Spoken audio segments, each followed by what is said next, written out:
നമസ്കാരം. റാഫ്റ്റോ ക്രിക്കറ്റിലേക്ക് എവർക്കും സ്വാഗതം. 220 മുകളിലുള്ള ഒരു ലക്ഷ്യം ചേസ് ചെയ്തിട്ട് വിജയിച്ചിട്ടുണ്ടെങ്കിൽ, വൈഭവ് സൂര്യവംശി ഇപ്പോൾ ഓറഞ്ച് ക്യാപ്പ് അവൻ്റെ തലയിൽ അണിയുന്നുണ്ടെങ്കിൽ, 15കാരൻ ഈ IPL കിരീടവും കൊണ്ട് പോയാലും അത്ഭുതപ്പെടാനില്ല. അത്രയൊക്കെ പറയാനായോ എന്ന് ചോദിക്കാൻ ആളുണ്ടാകും. പക്ഷേ നമ്മൾ മനസ്സിലാക്കേണ്ടത്, പ്ലേ ഓഫിലേക്കുള്ള പാതയിൽ പീക്കിംഗ് അറ്റ് റൈറ്റ് ടൈം എന്ന രൂപത്തിലേക്ക് മാറിയതാണ് ഇന്നലെ കണ്ടത്. ഈ മാറ്റം തീർച്ചയായിട്ടും IPL ഇനിയും പ്ലേ ഓഫ് എന്ന സാധ്യതയിൽ സ്വപ്നം കണ്ടിരിക്കുന്ന PBKS, CSK, DC, KKR ഇത്യാദി ടീമുകൾക്ക് വലിയ തിരിച്ചടിയായി മാറിയിട്ടുണ്ട്. അതായത് ഇത്തവണത്തെ ഫൈനൽ പ്ലേ ഓഫ് സ്പോട്ടുണ്ടല്ലോ, അത് ലീഗ് മത്സരങ്ങളുടെ അവസാന ദിവസത്തിലാണ് തീരുമാനമാവുക.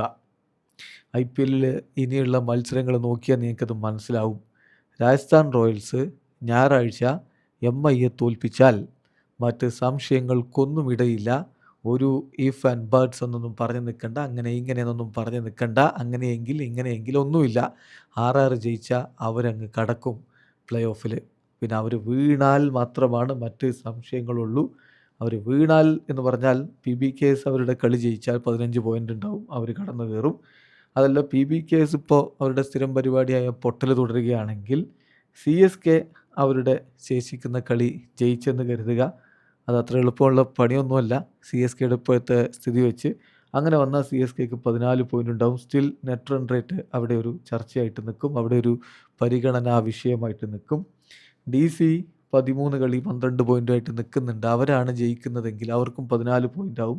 സോ 14 പോയിൻ്റിൽ ടൈ ആവുന്ന അവസ്ഥയിൽ നെറ്റ് റൺ റേറ്റാണ് എന്തായാലും വലിയ റോള് വഹിക്കുക. KKR ആണ് ഇപ്പോൾ തോറ്റു, PBKS തോറ്റു, CSK തോറ്റു, DC തോറ്റു എന്ന നിലയിലോ അല്ലെങ്കിൽ അവരൊക്കെ 14 പോയിൻറ്റിൻ്റെ ഉള്ളിൽ നിൽക്കുന്ന ഒരവസ്ഥയോ വന്നാൽ KKRന് 2 കളികളുണ്ടല്ലോ, ആ 2 കളികളും വിജയിച്ചാൽ അവർക്ക് 15 പോയിൻറ്റിലേക്ക് എത്താൻ പറ്റും. അപ്പോൾ ചുരുക്കി പറഞ്ഞാൽ ഇപ്പോഴും ചില സാധ്യതകൾ എല്ലാവർക്കും ഉണ്ടെന്ന് പറഞ്ഞാലും പൂർണ്ണമായിട്ടും സ്വന്തം സാധ്യതകൾ സ്വന്തം കയ്യിൽ നിൽക്കുന്ന ഒരു ടീം ആരെങ്കിലും ഉണ്ടെങ്കിൽ അത് ആണ്. അവരുടെ അടുത്ത മത്സരം വിജയിച്ചു കഴിഞ്ഞാൽ പിന്നെ മറ്റ് ചർച്ചകൾക്കും തർക്കങ്ങൾക്കും ഒന്നും സ്ഥാനമില്ലാതെ അവരങ്ങ് കടന്നു പോകും. ഏതായാലും പതിവ് പോലെ ആരാധകരൊക്കെ ഈ അവസാന നിമിഷത്തിലും പ്രതീക്ഷ വെച്ച് പുലർത്തുന്നുണ്ട് എന്നതാണ് യാഥാർത്ഥ്യം. ഇനി വളരെ കുറച്ച് മത്സരങ്ങൾ, 14-ാം റൗണ്ടിലെ കുറച്ച് മത്സരങ്ങളും 13 കളികൾ കളിച്ച 2 ടീമുകളുണ്ട്. അവർ ഇന്നത്തോടുകൂടി 14 കളികളിലേക്ക് എത്തും. അതായത് ഇന്നത്തെ മത്സരം KKR വേഴ്സസ് MI. അത് കഴിഞ്ഞാൽ പിന്നെ നമ്മൾ 14-ാം റൗണ്ട് മത്സരത്തിലേക്കായി. GT versus CSK നാളെയുണ്ട്. അത് കഴിഞ്ഞാൽ SRH വേഴ്സസ് RCB മത്സരം വെള്ളിയാഴ്ചയുണ്ട്. LSG വേഴ്സസ് PBKS മത്സരം ശനിയാഴ്ചയുണ്ട്. MI വേഴ്സസ് RR പോരാട്ടം ഇത്തവണത്തെ ലീഗിൻ്റെ അവസാന ദിവസമാണ്. ആ കളിയാണ് ആര് കയറും എന്ന് തീരുമാനിക്കാനുള്ളത്.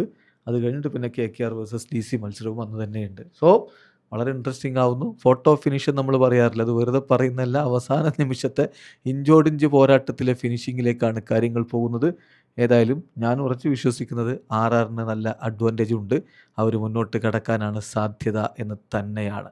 ഇപ്പോൾ നമ്മളെ സംബന്ധിച്ചിടത്തോളം വിസ്മയിപ്പിക്കുന്ന ഒരു പ്രകടനമല്ലേ പയ്യൻ നടത്തിക്കൊണ്ടിരിക്കുന്നത്. 13 കളികളിൽ നിന്ന് 579 റൺസ് അടിക്കുമ്പോൾ അവന് 50 അധികം ഫോറുകളുണ്ട്, 50 സിക്സറുകളുമുണ്ട്. ഈ 579 500-ലധികം റൺസ് ബൗണ്ടറിയിലൂടെ മാത്രം നേടിക്കൊണ്ടാണ് വൈഭവ് സൂര്യവംശി എല്ലാവരെയും അത്ഭുതപ്പെടുത്തി നിൽക്കുന്നത്.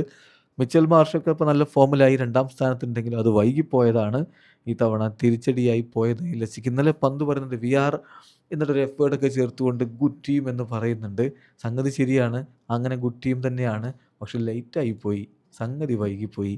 പക്ഷേ right time, peaking at right time, അതാണ് വൈഭവ് സൂര്യവംശിയും RRും ഇപ്പോൾ നമുക്ക് കാണിച്ചു തരുന്നത്. വീഡിയോ അവസാനിക്കുന്നു. ക്രിക്കറ്റ് ലോകത്തെ കൂടുതൽ വിശേഷങ്ങളുമായി റാഫ് ടോക്സിൽ എത്താം.